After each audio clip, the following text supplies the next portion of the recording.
Welcome to the Rise to Thrive podcast with Matt and Brooke, where we embrace what it means to be human and explore how to become the most expansive versions of ourselves through vitality, connection, and play. Expect honest conversations, transformative stories, and playful shenanigans as we unpack what it means to claim a life of your own creation. Ready? Let's rise.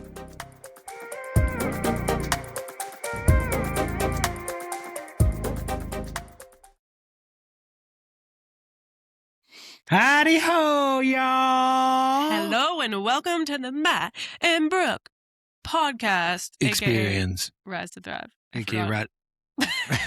Rise to Thrive podcast, aka the Matt and Brooke Experience. True. We should have called it that. We still could. We're here. We have Welcome. landed. The ship has landed. And if you're here listening to this, this is our intro episode to our brand new exclusive never done before in the history of Matt and Brooke podcast. We're excited to be launching this and exploring this avenue for creation and expression. And we're excited to be here to talk a little bit about us. And another reason to drink more tea. Why are we holding these cups this way for so long? Cheers. Cheers. We're not drinking tea this time, actually. This time. Little did you know, there are times before, but this time has to happen before those times. If that makes any sense. This will all make sense in episode 2 and episode 3 of this podcast. Warm beverages. But what are we drinking? We are drinking our signature Dandy Cacao. Dandy Cacao. Super delicious. It's like an herbal mocha without the caffeine. And all the health benefits. Yep. Well, I guess and there all would be the delightfulness. A little tad of caffeine from the cacao. But that's mostly cacao powder. Theobromine. Yep. Mm. So Matt really just likes to give you the ASMR experience. What do you guys think? We love sensory things, actually. This is true. That is something that we bonded over when we first met. Yeah. Before Rise to Thrive was thriving. Yeah, before Rise to Thrive was thriving. We were thriving when we were met. thriving from the jump. Yeah. Out in the desert of Sedona. Yep. 2023, October. I remember it like it was yesterday. Yeah. But anyway, we're going to be getting into that in a moment. True. But for now, what are we doing on this episode? I guess we wanted to come on and say hello, introduce our audience to us. Introduce us to our audience as introduce us to our audience. Introduce ourselves to our audience. Yes. Anybody who doesn't know us that is finding us newly online. We would like you to eat some popcorn and stay for a while. Yeah. If you like popcorn. And if you don't, then you can actually go. Because it is the best food ever. Because Rise to Thrive is a popcorn cult. Yeah. No, it's not. Definitely not. Organic, though. Heirloom. The purple one. The purple one. Isn't it the blue? The blue Hopi corn. The blue is Hopi what's corn? Up. Yeah. Locally sourced, organic, I got regenerative. The plug. Yeah. If you need some high quality popcorn, I got the plug. Cool. Anyway, now that has been said. Important information. Housekeeping. Yeah, we're like trying to control how the audience consumes this content, making sure what they're eating is in alignment with what we would be eating. Tea and popcorn. Herbal tea, no caffeine here. Sorry, I'm just kidding. You could have a caffeinated tea. I love me some good Genmaicha. Toasty.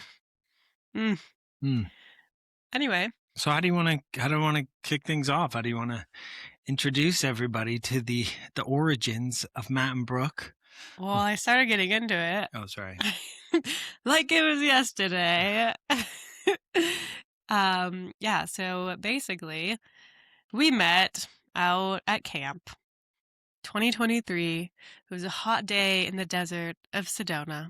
And if you know about Sedona, you know that it's full of portals and vortexes and all that yummy, weird, magical stuff. And it was my third year out here at this very specific gathering known as Soul Rising. that birthed from another gathering. Well, it was actually like a summit from a program called Fit for Service, if anyone is aware of that program. It's kind of like a coaching, mentorship, Yeah. preparing us to be fit to serve in the world in whatever way feels right for ourselves. And Yeah, so, it was kind of a community that attracted a lot of impactpreneurs, people who are wanting to make an impact in the world and strive to be of service. And the whole intention, I mean, I didn't go through the program, but I knew a lot about it and met a lot of people in that program. The intention was to get yourself fit in all aspects of your life to be of utmost service to the world. yeah, like physical, mental, spiritual, emotional, Financial. all of that, the human thing. Yeah. So I had gone to that in 2021, and a select few of us decided to camp out in the desert, like 10 minutes from where the summit was taking place. And it was the second year. My first year was the second year that people camped, and they called this little mini gathering Soul Rising because we would wake up for the sunrise, and then we would do a morning meditation, breath work, movement, and sound healing. And it became co-facilitated by all the people that attended. But by year 3 for me, which was 2023, it kind of became its own thing. Like Soul Rising became its own thing. It was like an offshoot of Fit for Service, but kind of its own gathering. Mm-hmm. So a bunch of people came that weren't technically associated with Fit for Service, Right. that just felt the draw and came out to the desert and hung out with us for 2 weeks. Yeah, and that's kind of where I came in, because at the time I was on a 6-month road trip coming from Canada, and I was kind of on this journey of reclamation, of reconnection with all things feminine. I was coming back from living in Costa Rica and healing from heartbreak, and looking to reconnect and rebuild, a relationship with all things feminine, nature, spirituality, actual women. After being women. actual women, Can we define actual that? feminine human beings. Yeah. But yeah, I mean, I was on this solo journey, and it was kind of a vision quest of sorts. Just working on my business and traveling throughout the States, and really just exploring and re-immersing myself in nature, and adventuring and hiking and spending a lot of time outdoors, and just in deep exploration internally as well. And I didn't really know where I was heading, but I knew I wanted to end up in Sedona at some point, because I had heard. I was also seeking community, like of actual aligned community of people who I could feel a deep resonance with, that were well balanced, in their feminine and their masculine, deeply connected to their spirituality, but also rooted here in the 3D, and integrated human beings, grounded people who are up to things and who are out there creating things that are going to better the world, exciting projects and businesses and things. And I was kind of at the tail end of my 6 months, and I was kind of not finding what I was looking for. And I was a little frustrated, and I was kind of ready to pack it in early. I was ready to just turn around and head back to Canada, when I met through the Fit for Service app. I met Scott Jarrett, who Shout out Scott. Shout out Scott. We love you. We love you, bro. I mean, he's a big reason, why we actually collided.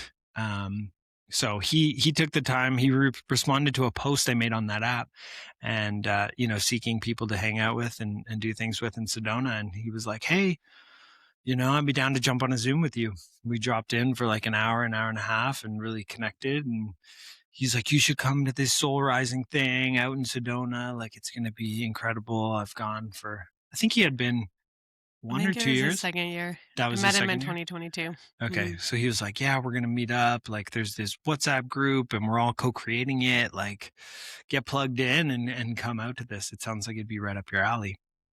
So I was kind of like hanging on till the end of my 6-month journey, in the States. Like, this better be good. This better be good, because for some reason I'm like, I'm meant to be at this soul rising thing. So that's what I did. And I was kind of just over it and was like, okay, I'll go see what this is about. And if it's not it, then I can always just make my way back and start. But it was it. But it was it. It was it real quick. It is it. Yeah. And that's what kept me coming back.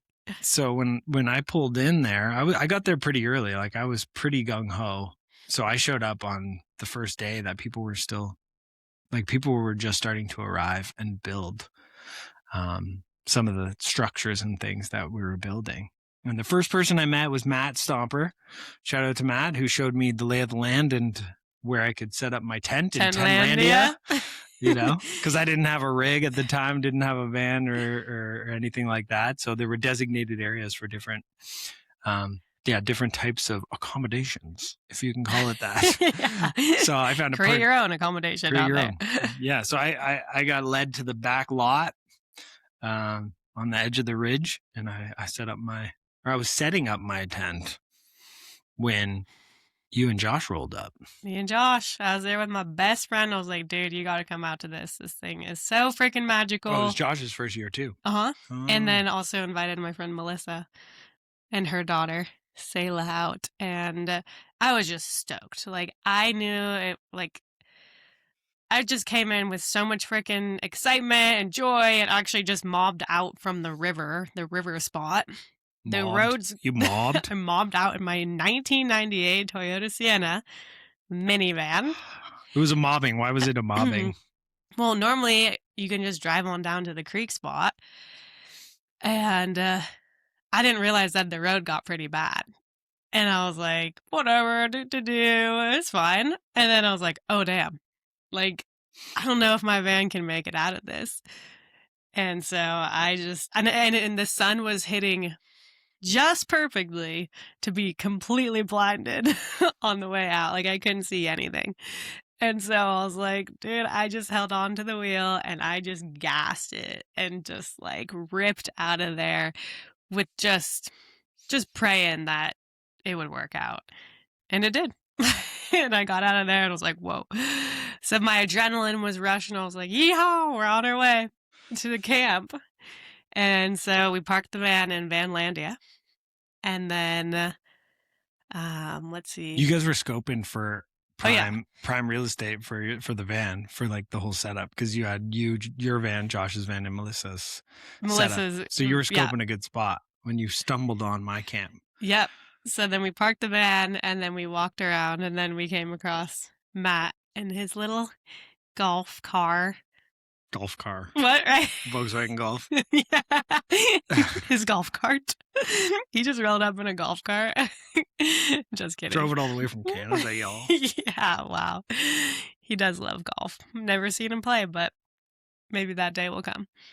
Yeah, and then, I don't know, I was just looking a little, I had my like swimsuit on and these like kind of shaggy like sweatpants shorts that I cut up that were pink, and I don't know, not my usual like attire, but yeah, we just started chatting it up and started talking about Costa Rica because me and Josh were going down to Costa Rica later that year for an animal flow mentorship.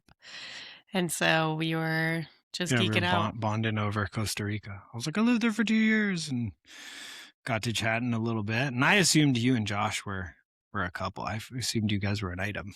An item. An item. A hot item. Yeah, most humans think that about me and Josh. Me and Josh go way back. And we lived together in Portland, and we're just two peas in a pod, and he's my best friend, and everyone assumes that we're together. Mm-hmm. So we've kind of been cock-blocking each other for a little time of our life, but that's not totally true because I've had partners. Anyway.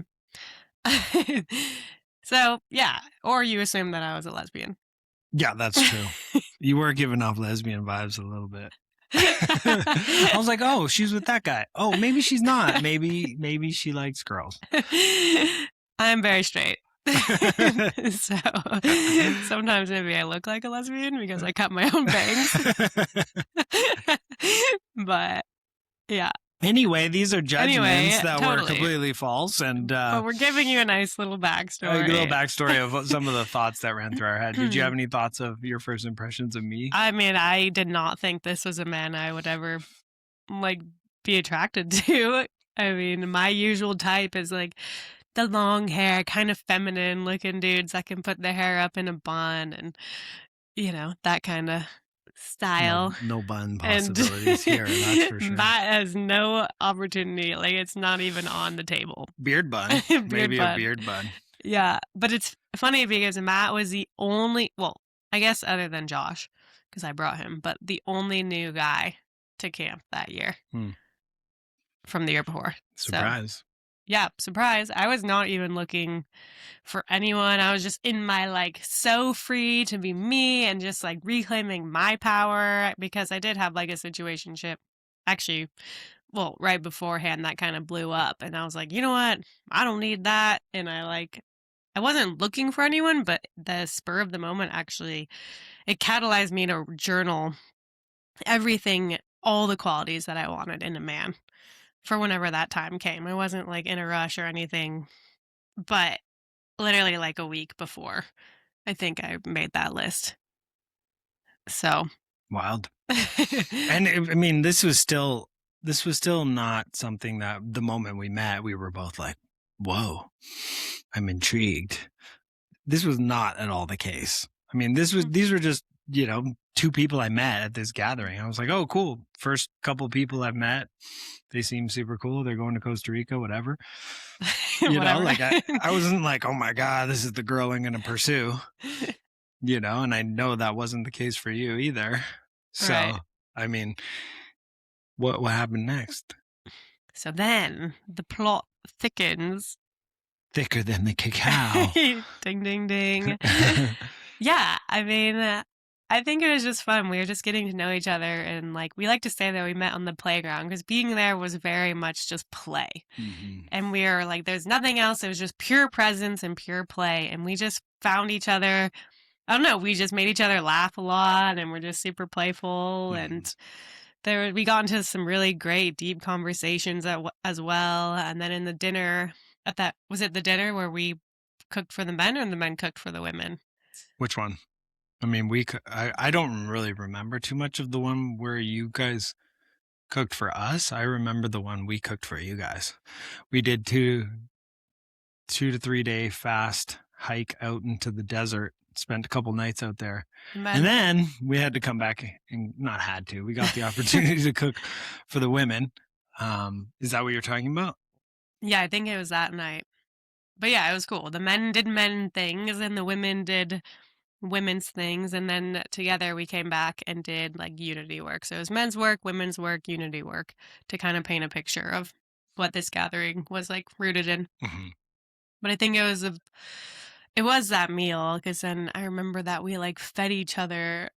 You guys food. Fed me. We fed you. There was like a group of us women and we were like airplaning and doing all this crazy creative stuff of how to get the food from our fork into Matt's mouth. Yeah.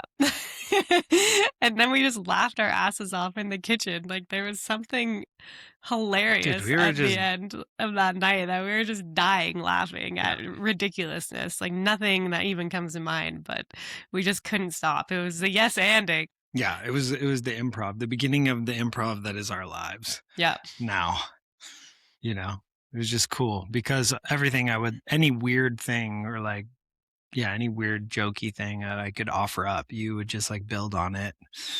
And, you know, you're laughing at all my stupid shit. That's true. He did make me laugh because he's a very good, like, what would you say?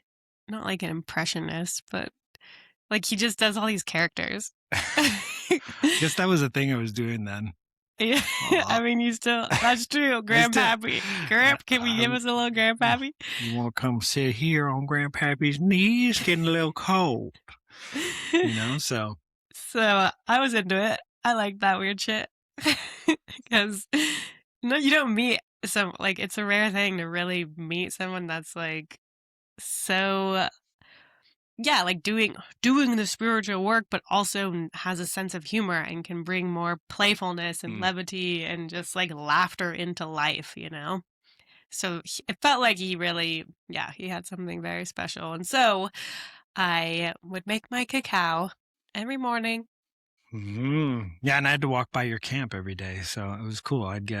He had to walk by. Well, I had to walk by to get to the main like kitchen or the main gathering area. True. And I would always be like, "Oh shit, I wonder what they're up to," because you guys had such a vibe with your setup.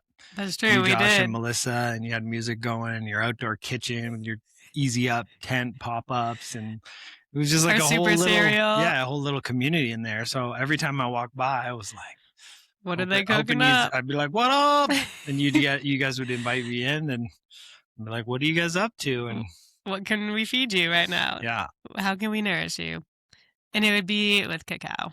Typically, I love making cacao for myself and for other humans. It's such a gift. And so naturally, I was casting spells into his cacao, and the rest is history. The rest is history. But no, there really was one moment, like by the porta potty. There was like one porta potty out there. Happened to be in Vanlandia. Yeah, it was just like a couple vehicles away from your van. Yeah, which I guess is kind of convenient, but I would rather poop in nature.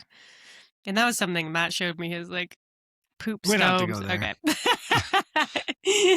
Anyway, that's for a more exclusive podcast when you get into more about what we do. Yeah. Yeah.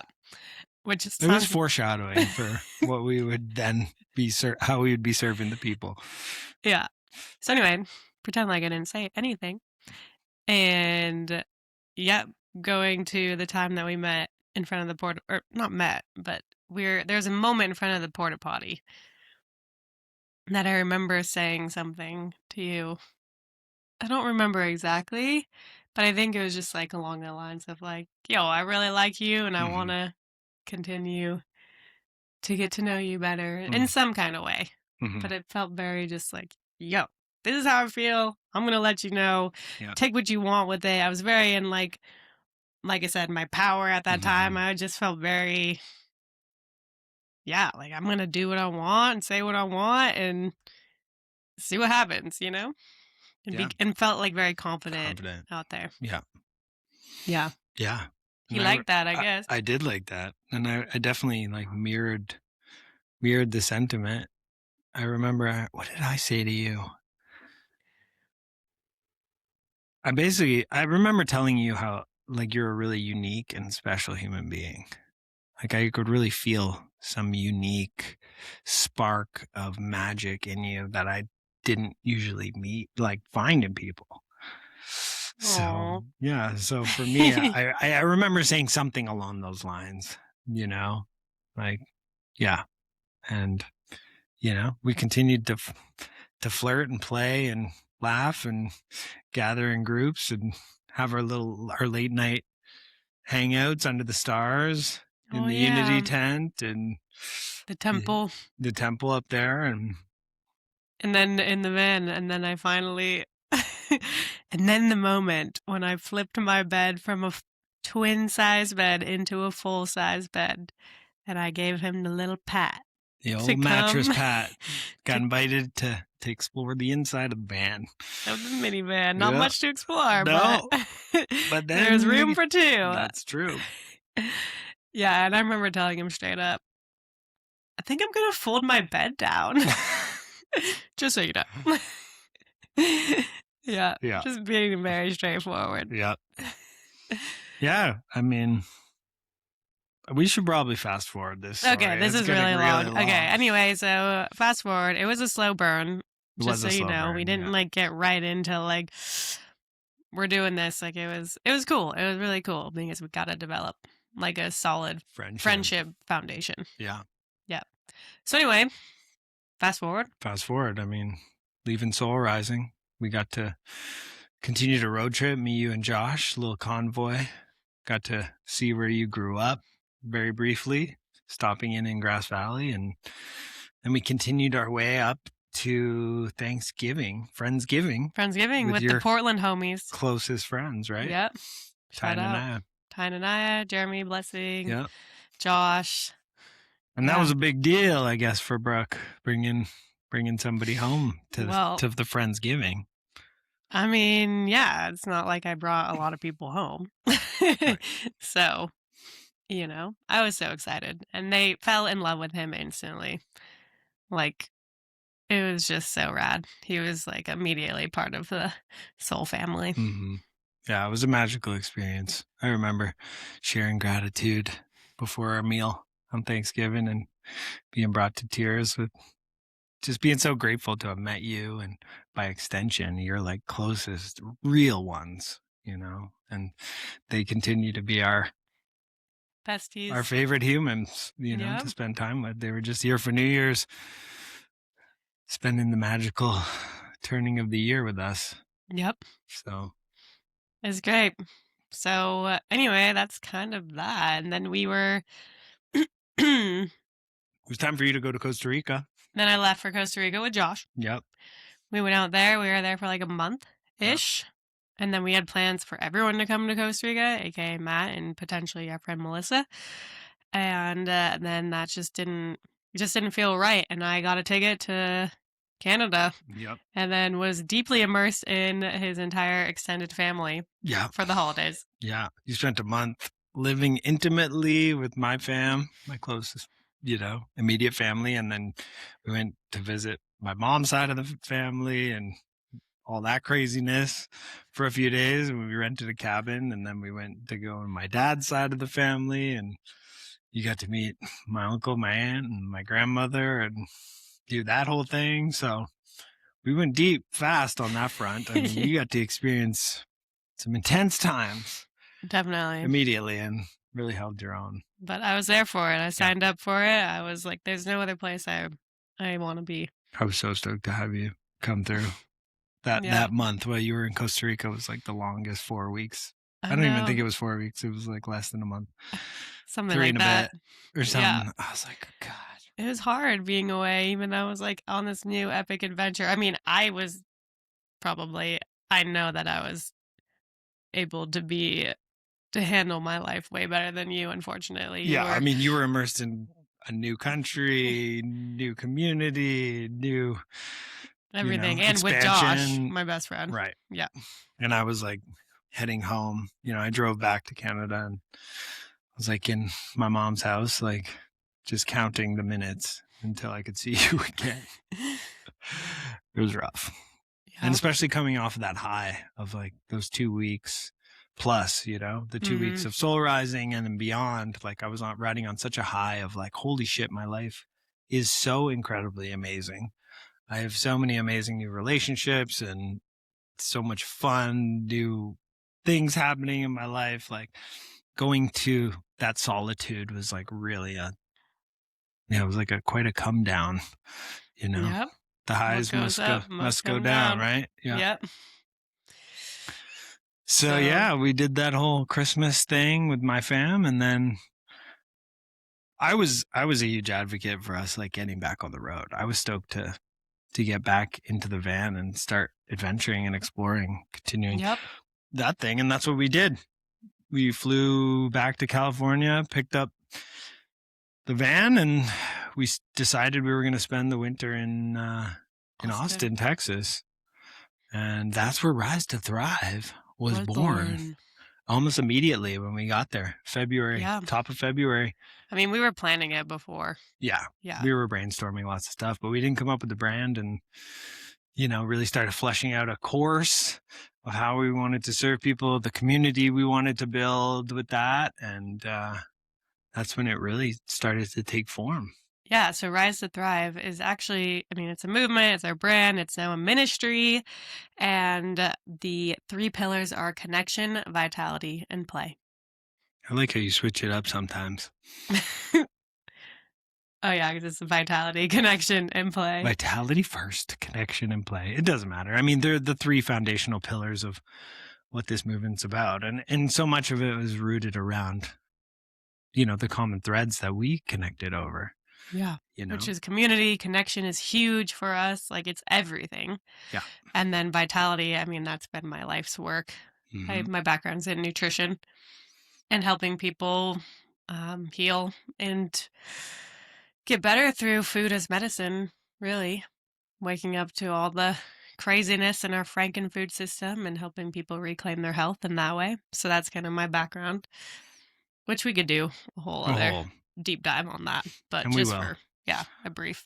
But really, vitality being the thing that allows us to be out into the world doing what we love. Like, we need that vitality. We need that, our health We need the and vigor. energy and the vigor to go out and buid connections and to, weave community and And to to dream. and to dream and to bring those dreams to life, whether it's, whatever it is that you want to bring to the world. And then play was such a big thing. Like, we met playing and we wanted to, we're committed to leaving play at the center of our lives, like never stop playing. And that's totally been the case. Yeah. Yeah, we'll do a whole deep dive podcast just on that, on play and like the essence of what it means to be playful. Yeah. And all of these three pillars all connect into each other. I mean, a vital human is somebody who's deeply connected to, a spiritual higher power, to themselves, to the earth, to the planet, to their fellow human beings, their community, and to their dreams, again, being connected to something kind of greater than themselves. Yeah. And then play is such a contributor to vitality as well. If you're not playing, what you doing? What Working? you doing? Your work, your mission, your service, it needs to be playful. It needs to feel like play. That's what's going to have you go the long run with it. Yeah. At least that's what I've experienced. Yeah. And doing it with people, I mean, doing it with you has been such a fun journey. That's how I operate. I do so much better in a team with people. Like, doing things on my own is just not that fun. Me neither. For me, having a partnership in some kind of way just does. It makes it so much more enjoyable, every aspect of it. Yeah. Then it just feels like a game. Yeah. Right. So we birthed Rise to Thrive, and we've been serving through that medium pretty much ever since, leading 90-day health and wellness transformations. We've been in Austin. We were like collaborating at these entrepreneurial cold plunge events where we were serving up all the nourishment. Yeah. We've been going to different conferences and gatherings and putting up tables and educating people and giving out samples, selling smoothies at van gatherings and health and wellness gatherings. And now we're chefing up for retreats and helping bring, a lot of the education and awareness, but also our passion for cooking and healthy food and how healthy food can taste good. Like, you name it, we've been doing it. I mean, we've added so many pillars. And we're playing. Pickleball. I mean, that was born just while we were in Austin, because Austin was a big center for pickleball. We went to Walmart and we picked out our like $25 paddles and got balls that probably weren't even. They weren't even the legit balls.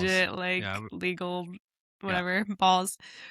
And I just saw the photo the other day. I think it was March 11th, 2024, that we played our very first pickleball. Damn. 2024? 2024. Yep. Holy smokes. Yeah, it's almost going to be 2 years since we've been playing. Yeah. I mean, not like consistently. Right.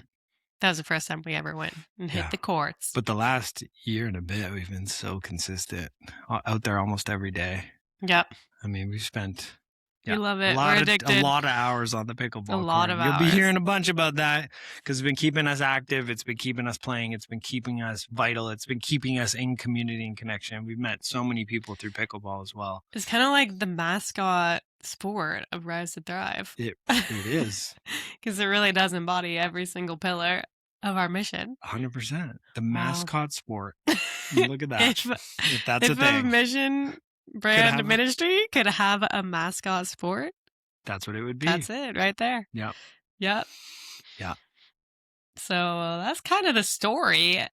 Yeah, that is kind of the story. I mean, we've throughout that whole journey, I mean, again, we'll have to get into some of the nuances and the details and the challenges that we've gone through too, being an international couple as well. Yeah, it's been a wild ride in these very short years. We've lived many lives and many chapters. Like although we've only been together just over 2 years, knowing each other. Yeah. We've probably like maybe lived 5 to 10 years in this time because we've been living in such close corridors together. And I've lived with his family. He's lived with my family. We've been living in a minivan. Like we've been traveling and house sitting and international travel, meeting up in Mexico. Like we've really been through a lot of life circumstances. We've been through some big, crazy emotional events. And it's just been through really quite the full human experience together. Mm-hmm. A lot of highs and a lot of lows. Yep. And we're still here, going strong. Going stronger than ever. So we made it. And we got married. And we got married this year. So Yep. In 2025. Last year. 2025. May. Yep. So we can get into a lot of those little side quests of our story, maybe in some other podcasts. But why are we even doing this podcast? Yeah. I mean, to me, we've both had dreams of having a podcast. We've been guests on other people's podcasts a lot in the last, in 2025. And we both love to have these real talks and drop into real conversations, and how many times we've been like, damn, I wish we were recording that. I wish we were recording that conversation. So we want to cultivate a space where we get to do that, with each other, but also have some of these incredible people that are in our community and that we continue to meet on our travels and journeys, bring them in and have you all get a glimpse into some of the magic that we get to experience. And hear their stories. Yeah. It's like we all have a story to share. Yeah. And some people have some pretty wild stories. Yeah.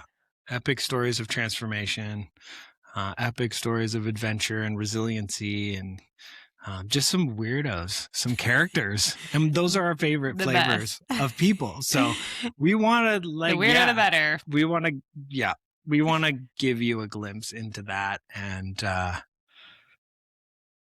so we're bringing it. We're making it happen. We're birthing the Rise to Thrive podcast, episode 1 or episode 0. Yep.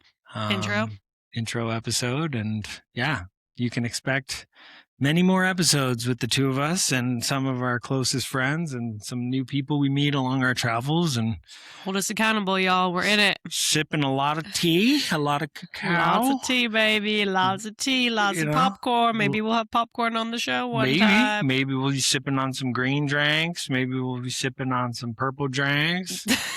From what is it? The butterfly pea flower? What? That turns your drink purple? Oh. Yeah. I was thinking of that Sunny D commercial. How many people in Canada know that Sunny D commercial? He's like, what do you got in the fridge? He's like, we got some milk, we got some purple stuff, we got Sunny D. I think people just hear purple drink and think lean. Yeah, maybe be purple drink. Like here in America. True. Lean. Just want to let you know that's not what we're talking about. Yeah. Enough said there. But we're more into these. Here's a drink here. This is our healthy lemonade. It is water, a little salt, a little maple, and some lemon. Incredible. Super if you hydrating. haven't had it, try it yourself. It'll change the game. So it's real cellular hydration, everybody. Amazing. It tastes better than lemonade. I just had an epiphany, actually. Yesterday, I was like, it's lemon aid. Meant to aid you. And look what we've done to lemonade. It's just straight sugar now. It's not doing any aiding. No. It's aiding your diabetes. That's right. To come forth. Maybe if you drink but a lot it of is supporting children and becoming entrepreneurial. Truth. So there's that. It's aiding in that. Okay, well. Great stuff. I think we did a good job. Okay, so I'm going to toot my own horn. It's amazing. Toot. Toot. Okay. Yeah. All right. Anything else? Anything else to wrap? We're just excited for you to be on this journey with us. Drop in, be a fly on the wall of these conversations. And we really want to encourage engagement too. We want to hear feedback. Reach out to us individually, drop into the comments, send us a DM, send us a text. Leave us an exceptional review. Yeah. 5 stars or more. Thank you. Yeah. Like, share, and subscribe. And put the little notifications on because you're going to want to be reminded when our next episodes come out. Yep, we're going to try to do them weekly. Yeah. That's the goal. Yeah. Well, we already got a couple of episodes recorded and ready to go. So we got a whole list of humans. A whole list of people to have on. Have a seat in the hot seat. Yeah. So, bear with us as we dial in our video and audio. We've already had some crazy hiccups, but we're working through it out. So we're here. We're showing up. Bring us a little grace if you don't mind. In these first few episodes, we will become professionals. We will. We're in the pre-professional stage, yeah. But we're working our way to professional. That's it. And doing it all while being mobile. That's right. Next stop, back to Grass Valley. Yeah. See you soon, fam. All right. All right. Peace. See you soon. Peace.